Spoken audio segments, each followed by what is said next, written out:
भगवान ने जिसको आंखें दी हैं वो आकर के देखे कि क्या हुआ था संभल में। जिन लोगों ने संभल को विकास से वंचित किया है उनको इसकी कीमत चुकानी पड़ेगी। संभल के साथ में पाप किया है उनको उसके पाप की सजा मिलेगी। ये कार्रवाई होनी इसलिए जरूरी है ताकि हमारा है वो हमें मिल जाना चाहिए। हिंदुओं को पलायन करने के लिए मजबूर किया गया। संभल के अंदर नरसंहार किया था। हम इस देश के मालिक हैं, बाकी सब गुलाम हैं। अब उसका क्या होगा ये बाबा का यमराज बताएगा। चौराहे पे यमराज इंतजार कर रहा होगा। अगर गलत करोगे तो भुगतोगे। ये वो सरकार है, आज कोई डर नहीं है, कोई भय नहीं है। उनके सीने पर चढ़कर कार्रवाई करने के लिए तत्पर है। दर्शकों नमस्कार, डीएनपी इंडिया में आपका स्वागत है। मैं हूं आपके साथ राहुल चौधरी। दर्शकों बात करेंगे संभल की, वो संभल जिसके बारे में उत्तर प्रदेश के मुख्यमंत्री योगी आदित्यनाथ ये कहते हैं कि संभल एक सच्चाई है, संभल आस्था का प्रतीक है। योगी आदित्यनाथ ये कहते हैं दर्शकों कि जिन लोगों ने संभल के साथ में पाप किया है उनको उसके पाप की सजा जरूर मिलेगी। जिन लोगों ने संभल को विकास से वंचित किया है उनको उसकी कीमत चुकानी पड़ेगी। और दर्शकों योगी जैसा कह रहे हैं ठीक वैसी ही कार्रवाई संभल में हो रही है।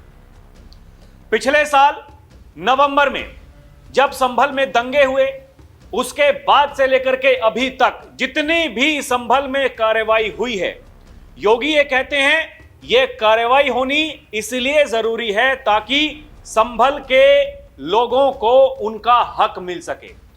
वो संभल जहां बार बार दंगे कराने की कोशिशें की गई, वो संभल जहां हिंदुओं को पलायन करने के लिए मजबूर किया गया, वो संभल जिसके बारे में ये लोग कहते हैं कि अब वहां के लोगों के साथ में अत्याचार हो रहा है क्योंकि वहां पर बुलडोजर की कार्रवाई होती है। योगी ये कहते हैं बुलडोजर चलाने के लिए बुलडोजर जैसा दिमाग, उसके जैसा दिल, दृढ़ प्रतिज्ञा, साहस होना चाहिए, वो ही बुलडोजर चला सकते हैं। दर्शकों बुलडोजर भी चल रहा है और वो लोग जो दंगों में शामिल थे उनके खिलाफ भी कार्रवाई हो रही है। मैं आपको बताऊंगा कैसे बाबा का यमराज वहां काम कर रहा है। ये देखिए, संभल हिंसा के मुख्य साजिशकर्ता साटा पर कसेगा शिकंजा, रेड कॉर्नर नोटिस की तैयारी। एक और मीडिया रिपोर्ट में यह बताया गया है कि संभल हिंसा मास्टरमाइंड शारिक साटा के मकान पर नोटिस चस्पा, 2 करोड़ 31 लाख की प्रॉपर्टी हो चुकी है जब्त। यह देखिए मीडिया रिपोर्ट्स में आगे बताया गया दर्शकों, संभल हिंसा में शारिक साटा और उसके गैंग की संलिप्तता के बाद पुलिस शारिक साटा गैंग पर लगातार शिकंजा कस रही है। शारिक साटा की 2 करोड़ 31 लाख की प्रॉपर्टी जब्त करने के बाद अब दीपा सराय स्थित मकान को जब्त करने की बड़ी कार्रवाई हो रही है। ये देखिए बताया गया है हिंदूपुरा खेड़ा में जब्त जमीन पर असमोली सीओ का कार्यालय बनाए जाने की तैयारी है। शारिक साठा के खिलाफ संभल हिंसा के मामले समेत वाहन चोरी, अन्य संगीन मामलों के करीब 60 से अधिक केस दर्ज हैं। पुलिस शारिक साठा के खिलाफ लुकआउट नोटिस भी जारी कर चुकी है। इस जगह के बराबर में पुलिस ने आउटपोस्ट बनाई है। इस जगह के करीब ही उपद्रवियों ने 24 नवंबर को पुलिस पर पथराव और आगजनी कर हिंसा का तांडव किया था।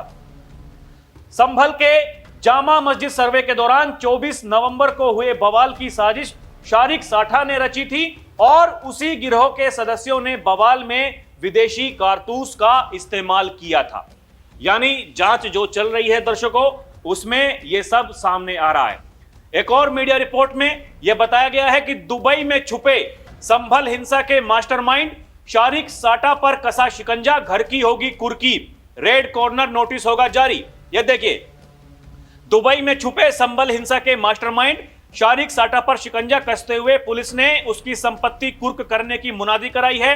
30 दिनों में आत्मसमर्पण न करने पर संपत्ति जब्त होगी। इंटरपोल के जरिए रेड कॉर्नर नोटिस जारी करने की तैयारी है। शारिक पर 60 से ज्यादा आपराधिक मामले दर्ज हैं।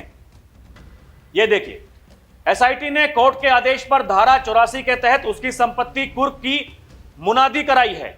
एसआईटी दुबई में छुपे शारिक साठा को भारत वापस लाने के लिए इंटरपोल के माध्यम से रेड कॉर्नर नोटिस जारी करने की तैयारी में जुटी है। दर्शकों, आगे ये देखिए, मीडिया रिपोर्ट में बताया गया है कि पुलिस की चार्जशीट में शारिक साठा को मुख्य साजिशकर्ता बताया गया है। 2020 में फर्जी पासपोर्ट के जरिए भारत से फरार होने के बाद वो दुबई में सक्रिय है, जहां से वो अपराध की गतिविधियों को अंजाम देता रहा है। उसके गुर्गे मुल्ला अफरोज, गुलाम और वारिस को पहले ही गिरफ्तार कर जेल भेज दिया गया है। पूछताछ में इन आरोपियों ने शारिक साठा के निर्देशों का खुलासा किया, जिसमें हिंसा की योजना और हथियारों की सप्लाई शामिल थी। बताया जा रहा है कि शनिवार को एसआईटी की टीम ने संभल के दीपा सराय स्थित शारिक साठा के आवास पर पहुंचकर कोर्ट के वारंट के बावजूद उसके पेश ना होने पर कुर्की का नोटिस चस्पा किया। ढोल नगाड़े बजवाकर मुनादी करवाई गई, जिसमें स्पष्ट चेतावनी दी गई कि 30 दिनों में सरेंडर ना करने पर संपत्ति जब्त हो जाएगी। एसपी कृष्ण कुमार बिश्नोई ने बताया, शारिक साठा के खिलाफ गैंगस्टर एक्ट के तहत पहले ही 2 करोड़ रुपए की संपत्ति कुर्क की जा चुकी है। हम सीबीआई और इंटरपोल के साथ समन्वय कर रहे हैं ताकि उसे जल्द भारत लाया जा सके। वो साठा अब उसका क्या होगा, ये बाबा का यमराज बताएगा। दर्शकों देखिए, जो मैंने आपको बताया था कि संभल हिंसा के बाद में 450 पन्ने की रिपोर्ट वो जांच आयोग योगी आदित्यनाथ को दर्शकों पहले ही सौंप चुका है। ये सारी कार्रवाई उसी के आधार पर की जा रही है। उसमें बताया गया था कि प्री प्लान थी संभल की हिंसा। 450 पन्नों की रिपोर्ट की पूरी कहानी। सांसद बर्क सहित कई नेताओं पर गंभीर आरोप हैं। पिछले साल 24 नवंबर को जामा मस्जिद के सर्वे के दौरान जो हिंसा हुई, उसको लेकर कहा गया है यह पूर्व नियोजित था। रिपोर्ट में दावा है कि नमाजियों को उकसाने के लिए सांसद जियाउर रहमान बर्क ने कहा था कि हम इस देश के मालिक हैं, बाकी सब गुलाम हैं, इनको मालिक बनना है देश का। लेकिन क्या हो रहा है, अब जब कार्रवाई होती है तो फिर ये रोते हैं दर्शकों। ये कहते हैं अरे देखिए अत्याचार हो रहा है, निर्दोषों को परेशान किया जा रहा है।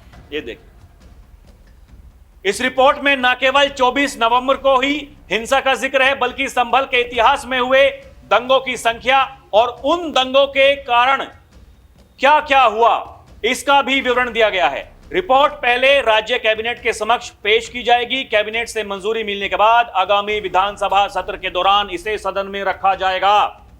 और ये देखिए, संभल में हिंसा पर न्यायिक जांच रिपोर्ट में डेमोग्राफी चेंज का भी जिक्र किया गया है। जहां कभी यहां की 45% आबादी हिंदू थी, लेकिन यह घटकर 15 से 20% रह गई है। यानी विधानसभा में जब सत्र चलेगा तो फिर इस पर भी बहस होगी। दर्शकों, योगी क्या कहते हैं संभल के बारे में? योगी ये कहते हैं जो जैसे समझेगा उसको उसी भाषा में समझाया जाएगा। संभल एक सच्चाई है, जितने भी होंगे सब ढूंढेंगे, सब निकालेंगे और दुनिया को बोलेंगे कि भगवान ने जिसको आंखें दी हैं वो आकर के देखे कि क्या हुआ था संभल में। योगी ये कहते हैं उन दरिंदों को आज तक सजा क्यों नहीं मिली जिन्होंने 46 वर्ष पहले संभल में नरसंहार किया था। इस पर चर्चा क्यों नहीं होती है?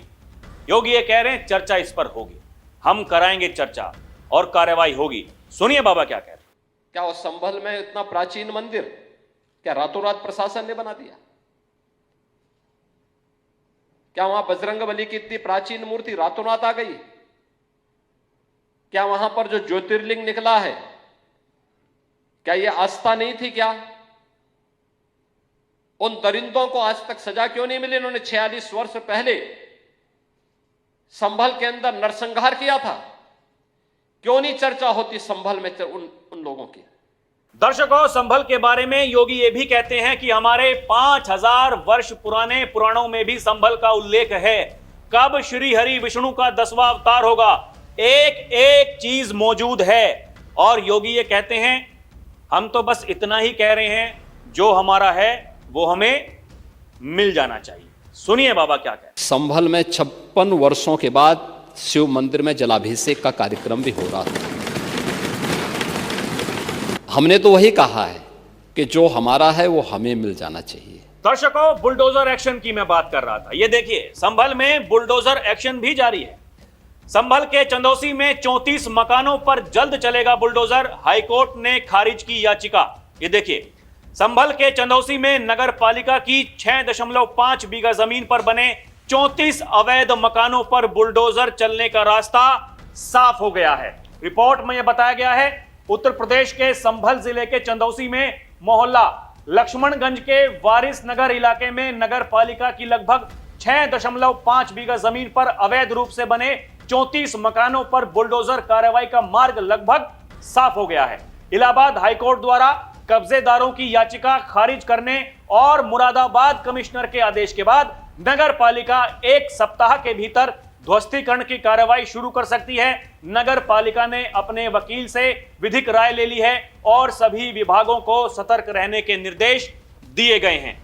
दर्शकों, ये देखिए, यह विवाद चंदौसी के लक्ष्मणगंज क्षेत्र का है, जहां इसी साल जून में तहसील प्रशासन ने नगर पालिका की जमीन पर अवैध कब्जे के खिलाफ कार्रवाई शुरू की थी। इस जमीन पर एक मस्जिद और 34 से ज्यादा मकानों का निर्माण किया गया था। स्थानीय प्रशासन ने पहले ही मस्जिद का ध्वस्तीकरण कर दिया, लेकिन मकानों के कब्जेदारों ने हाईकोर्ट में याचिका दायर कर थी। हाईकोर्ट ने पिटीशन को खारिज करते हुए कब्जेदारों को संबंधित प्राधिकारी के पास जाने का आदेश दिया था। ये नगर पालिका के अधिकारी ने बताया है कि वकील से प्राप्त विधिक राय के आधार पर ही कार्रवाई सुनिश्चित की जा रही है। उन्होंने कहा, कोर्ट के आदेशों का पालन करते हुए 1 सप्ताह के भीतर बुलडोजर एक्शन शुरू हो सकता है। हम पुलिस और अन्य विभागों के साथ समन्वय में कार्य करेंगे ताकि कोई असुविधा ना हो। और अधिकारी ने यह भी स्पष्ट किया, यह कार्रवाई केवल अवैध निर्माणों तक सीमित रहेगी और निर्दोष लोगों को नुकसान नहीं पहुंचाया जाएगा। अगर गलत करोगे तो भुगतोगे, यही तो योगी कहते हैं। ये देखिए दर्शकों, योगी ने कहा था कि आजादी के बाद संभल के साथ कांग्रेस और समाजवादी पार्टी ने क्या पाप नहीं किया। संभल में कांग्रेस सामूहिक हत्या करवाती थी और समाजवादी पार्टी उनके चेले के रूप में उनके पाप पर पर्दा डालने का काम करती थी। सुनिए बाबा क्या कह रहे हैं। याद करना, संभल के साथ क्या नहीं हुआ आजादी के बाद भी, क्या नहीं पाप कांग्रेस और समाजवादी पार्टी ने किया।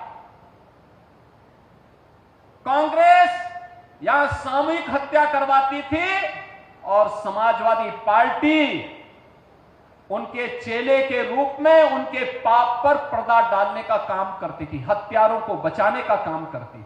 और दर्शकों, इसके अलावा योगी ये भी कहते हैं कि जिन लोगों ने संभल के साथ में पाप किया था उनको उसके पापों की सजा मिलेगी। जिन लोगों ने संभल को विकास से वंचित किया था उनको इसकी कीमत चुकानी पड़ेगी। सुनिए बाबा क्या कह रहे हैं। जिन लोगों ने संभल के साथ पाप किया था उनको उसके पाप की सजा मिलेगी। जिन लोगों ने भी संभल के विकास से वंचित किया था उनको इसकी कीमत चुकानी पड़ेगी। जो लोग संभल को दंगाग्रस्त करते थे, जो लोग सनातन धर्म के इन पवित्र स्थलों को पवित्र करते थे, उन्हें इसकी कीमत तो चुकानी ही पड़ेगी। दर्शकों, बाबा ये भी कहते हैं कि संभल तो हम सब के लिए आस्था का प्रतीक है और बाबा ये कहते हैं कि हमारी सरकार ने यह तय किया है कि 68 के 68 तीर्थों, 19 के 19 कूपों, परिक्रमा मार्ग के पुनरुद्धार का कार्य डबल इंजन सरकार कराएगी। सुनिए बाबा क्या कह रहे हैं। संभल तो हम सबकी आस्था का प्रतीक है। हरि और हर यानी विष्णु और शिव दोनों का जहां पर एक सामूहिक रूप से दर्शन हो सकते हो वही है हरिहर। भगवान विष्णु का 10वां अवतार इसी संभल में हमारी सरकार ने तय किया है। 68 के 68 तीर्थों को, 19 के 19 कूपों को, परिक्रमा मार्ग के पुनरुद्धार का कार्य अब डबल इंजन की सरकार उठाएगी। दर्शकों, एक तरफ उत्तर प्रदेश में विकास अनवरत रूप से आगे बढ़ रहा है, दूसरी तरफ जितने भी ये इस तरह के उपद्रवी दंगाई हैं जो दूसरे के बहकावे में आकर के सड़क जाम करने की कोशिश करते हैं। ऐसे लोगों के खिलाफ कैसे कार्रवाई होनी चाहिए, ये उत्तर प्रदेश सरकार को बहुत अच्छे से पता है। योगी ये कहते हैं ये वो सरकार है जो माफियाओं को, उपद्रवियों को, दंगाइयों को नाक रगड़वाती है। ये वो सरकार नहीं है जब दंगाइयों को मुख्यमंत्री आवास में बुलाकर के उनको सैल्यूट किया जाता था, उनकी आवभगत होती थी। ये वो सरकार है जो उनको उन्हीं की भाषा में उनके सीने पर चढ़कर कार्रवाई करने के लिए तत्पर है और ये कार्रवाई ऐसे ही जारी रहेगी। योगी ये कहते हैं जब विकास की सभी योजनाओं में सबकी भागीदारी सुनिश्चित की जा रही है तो फिर अराजकता क्यों? अराजकता पैदा करोगे तो ऐसा सबक सिखाएंगे कि आने वाली पीढ़ियां भी याद करेंगी कि बाबा का यमराज कैसे कार्रवाई करता है। दर्शकों, आपको क्या लगता है हमें कमेंट करके जरूर बताइएगा। अभी के लिए इतना ही। आप देखते रहें डीएनपी इंडिया, हर खबर भरोसे के साथ। नमस्कार, जय हिंद।